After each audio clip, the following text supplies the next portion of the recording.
Misteri pria berpangkat Brigjen TNI ditemukan meninggal di lautan Jakarta. Diduga anggota TNI berpangkat Brigadir Jenderal yang sudah pensiun, seorang pria berusia 72 tahun ditemukan meninggal di perairan Marunda, Cilincing, Jakarta Utara. Terduga Brigjen Purnawirawan TNI inisial ini ditemukan Jumat, 10 Januari 2025. Sebab dari jasad korban ditemukan kartu keanggotaan TNI dan BIN dengan identitas Brigjen Purnawirawan TNI berinisial HO 76.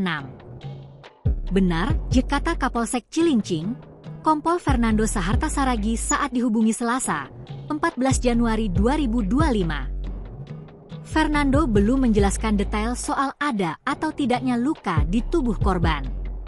Menurutnya, kasus itu ditangani langsung oleh Ditpolairut Polda Metro Jaya. Temuan ini pertama kali ditemukan oleh nelayan. Nelayan itu lalu memberitahukan temuannya ke petugas kepolisian yang bertugas di sekitar perairan Marunda. Korban ditemukan mengenakan pakaian bermotif belang, celana jeans hitam, dan sabuk berwarna hitam. Polda Metro Jaya belum memberikan keterangan lebih lanjut terkait kasus ini. Download Tribun X sekarang, menghadirkan lokal menjadi Indonesia.